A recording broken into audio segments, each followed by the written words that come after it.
The 30th of May 2018 to 1:58 a Starbucks employee gives change to a patron in a Center City store, before more than 8,000 branches nationwide will close this afternoon for anti-bias training, in Philadelphia, Pennsylvania, U.S., May 29, 2018.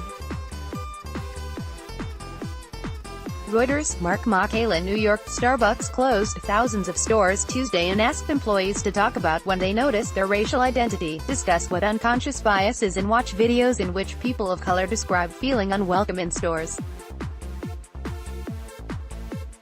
It was all part of the coffee chain's anti-bias training, created after the arrest of two black men in a Philadelphia Starbucks 6 weeks ago.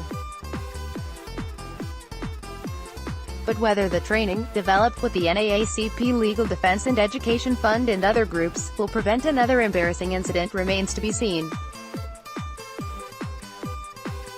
This is not science, this is human behavior, said Starbucks chairman Howard Schultz. This is just the first step of many that we're going to take. The training was personal, asking workers to break into groups of 3 to 5 people to talk about their experiences with race. According to training materials provided by the company, they were asked to pair up with a coworker and list all the ways they are different from each other. A guidebook reminds people to listen respectfully, and tells them to stop any conversations that get derailed. I found out things about people that I've worked with a lot that I didn't know, said Carla Ruffin, a New York regional director at Starbucks, who took the training earlier Tuesday and was made available by the company to comment on it. Ruffin, who is black, said everyone in her group said they first experienced bias in middle school. I just thought that was pretty impactful, that people from such diverse backgrounds, different ages, that it was all in middle school. She said the training and discussion is needed. We are never as human beings going to be perfect. Starbucks declined to specify how much the training is costing, but Schultz called it quite expensive. We view it as an investment in our people and the long-term cultural values of Starbucks. The company also lost sales from closing early, though the late-in-the-day training sessions meant no disruption to the busier morning hours. At the company's Pike Place Market location in Seattle, commonly referred to as the original Starbucks, the store stopped letting people in at 1 p.m. Trina Mathis, who was visiting from Tampa, Florida, was frustrated that she couldn't get in to take a photo but said the shutdown was necessary because what happened in Philadelphia was wrong. If they haven't trained their employees to handle situations like that, they need to shut it down and try to do all they can to make sure their employees don't make that same mistake again, said Mathis, who is black. Others visiting the store questioned whether the training would make a difference or suggested it was overkill. Anna Teets, who lives in Washington state, said the problem has been fixed and the company has dealt with the situation. It's been addressed, she said. The training was not mandatory, but Starbucks said it expected almost all of the 175,000 employees to participate.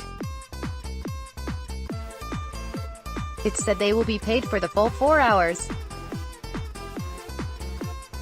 Executives took the same training last week in Seattle. Training in unconscious, or implicit, bias is used by many corporations, police departments and other organizations.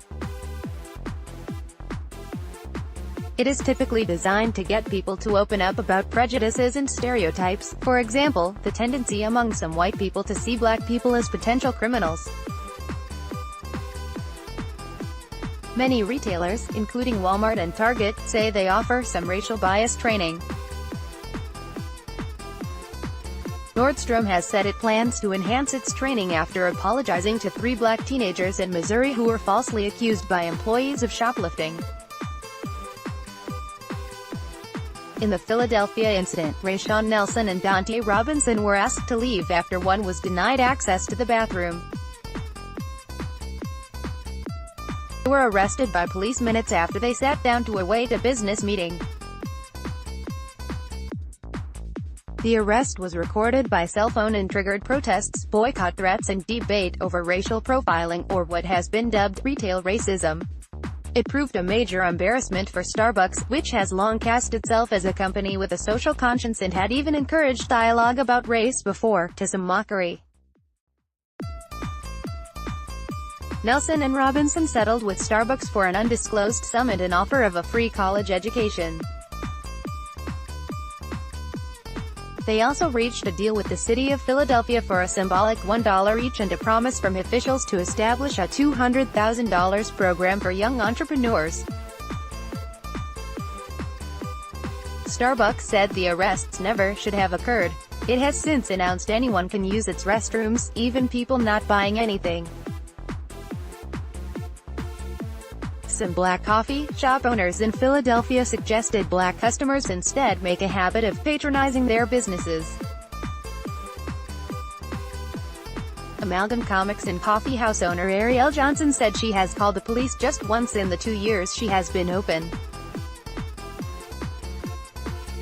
She said that should happen only when there is a provocation or danger. Calvin Lai, an assistant professor of psychological and brain sciences at Washington University in St. Louis, said that diversity training can sometimes have mixed effects.